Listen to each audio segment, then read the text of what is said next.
بھائی نوافل نفل اضافے کو کہتے ہیں، تو نوافل کا مطلب ہی جو گریوی ہے آپ کی طرف سے، کوئی اللہ کی طرف سے پابندی نہیں ہے، تو وہ جتنے زیادہ پڑھیں اچھا ہے۔ اپنے فرائض واجبات پورے کرنے کے بعد، حقوق العباد پورے کرنے کے بعد جتنا ٹائم ملے نوافل پڑھیں۔ رسول اللہ صلی اللہ علیہ وسلم نے ارشاد فرمایا کہ اللہ تعالیٰ کا قرب جتنا فرائض و واجبات یعنی جو ضروری اللہ کے حکام ہیں ان کے ذریعے حاصل ہوتا ہے، اتنا کسی اور چیز کے ذریعے نہیں۔ لیکن انسان جو ہے نوافل عبادت کر کر کے اللہ کے اتنے قریب پہنچ جاتا ہے کہ نبی صلی اللہ علیہ وسلم نے فرمایا کہ اللہ تعالیٰ اس کی آنکھ بن جاتے ہیں جس سے وہ دیکھتا ہے، اس کے ہاتھ بن جاتے ہیں جس سے وہ پکڑتا ہے۔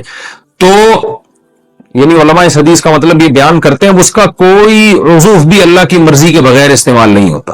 تو نوافل کی کثرت انسان کو اللہ کے بہت قریب کر دیتی ہے۔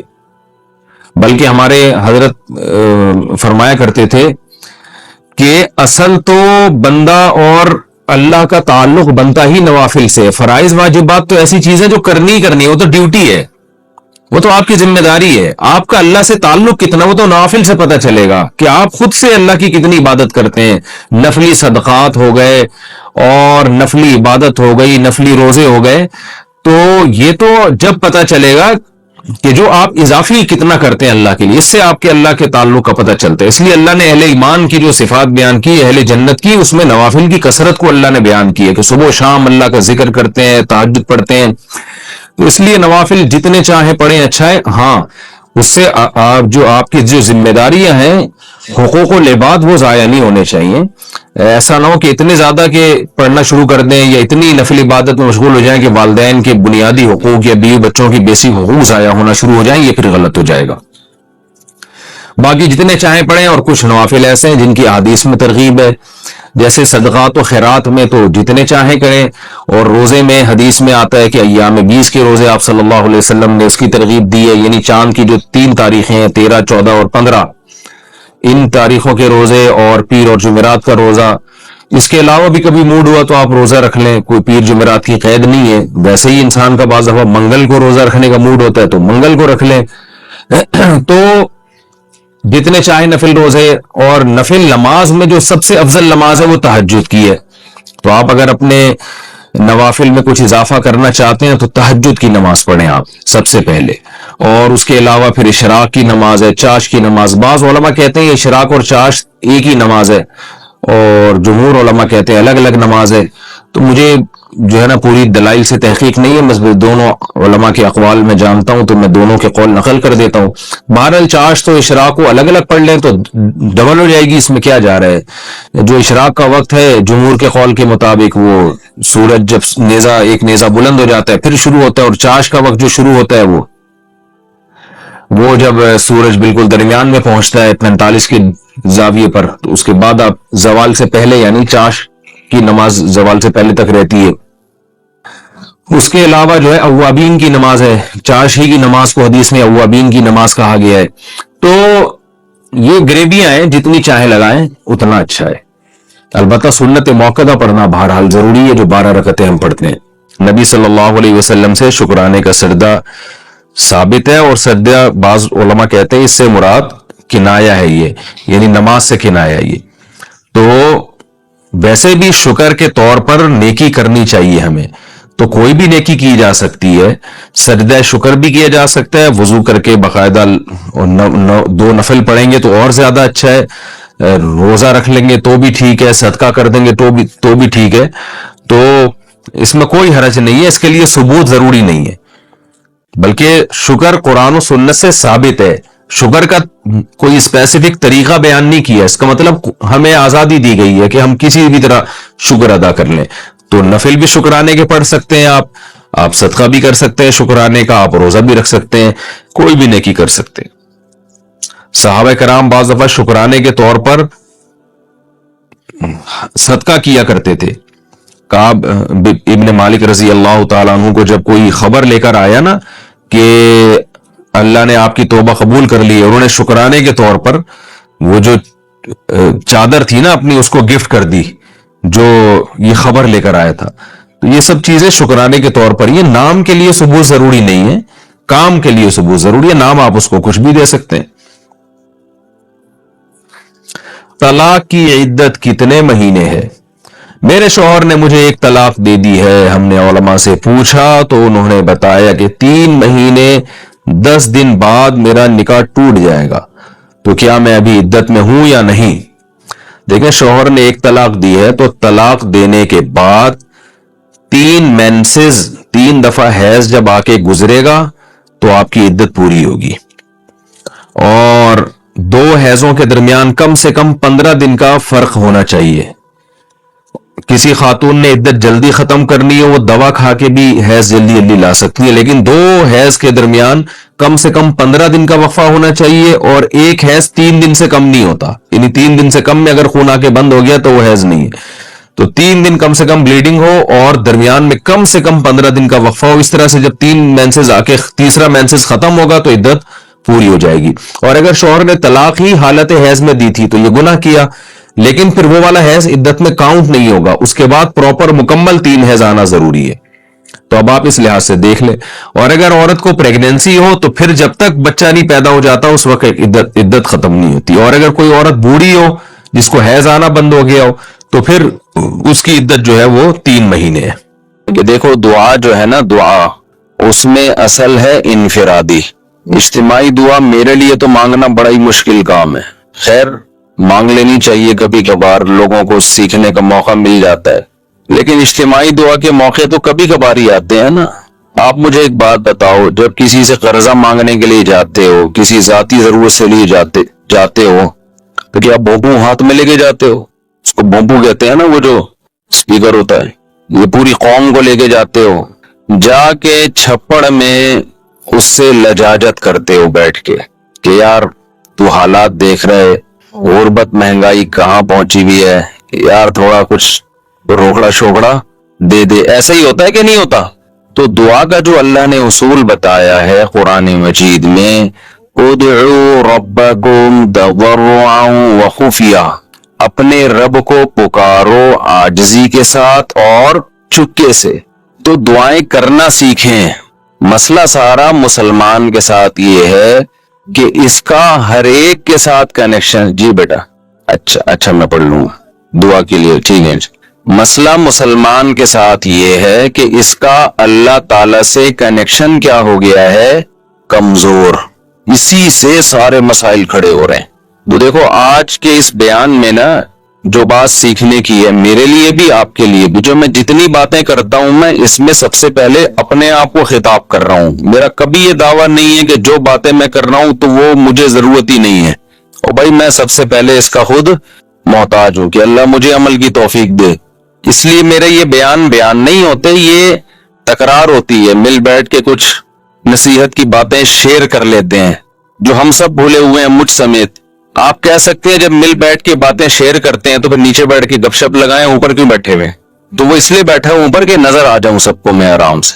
نیچے بیٹھوں گا تو نظر نہیں آؤں گا، اس لیے مجبوری میں اوپر بیٹھا ہوں. میں سمجھتے ہیں اس لیے نہیں بیٹھا کہ میں نصیحت کرنے والا ہوں تو میں کو بہت نیک آدمی ہوں، تو میں چونکہ بڑا آدمی ہوں تو میرا مقام بہت عظیم انسان ہوں. میں عظیم تو قیامت میں پتہ چلے گا بھائی، عظیم کون ہے اور وسیم کون ہے. یہ کب پتہ چلے گا؟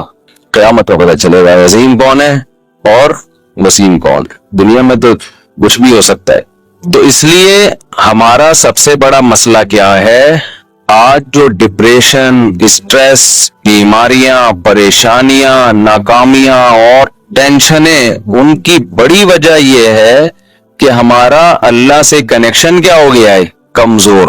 بعض لوگوں کا تو بالکل ہی ختم ہو گیا ہے. اور اللہ نے جو ہمیں عبادتیں دی ہیں نا، تراویح کی عبادت، رمضان کی عبادت، ذکر اذکار کی عبادت، حج کی عبادت، عمرے کی عبادت، دعا کی عبادت، صدقات و خیرات کی عبادت، ان سب کا مقصد اللہ سے تعلق پیدا کرنا ہے.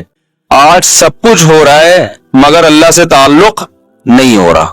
یہ بڑا مسئلہ ہے. دیکھو، ہمارے ایک دوست تھے، ان کے ہاں اللہ تعالیٰ معاف فرمائے کوئی واقعہ ہوا گھر میں خودکشی کا. بے روزگاری کی وجہ سے کسی نوجوان نے خودکشی کی. اللہ تعالیٰ اس نوجوان کی مغفرت کرے. بہرحال کبیرہ گناہ ہے لیکن دعائیں مغفرت تو کرنی چاہیے. مجھے جب اطلاع ملی میں نے ان کے والدین کو سمجھایا. وہ بہت ٹینشن میں آئے نا ماں باپ.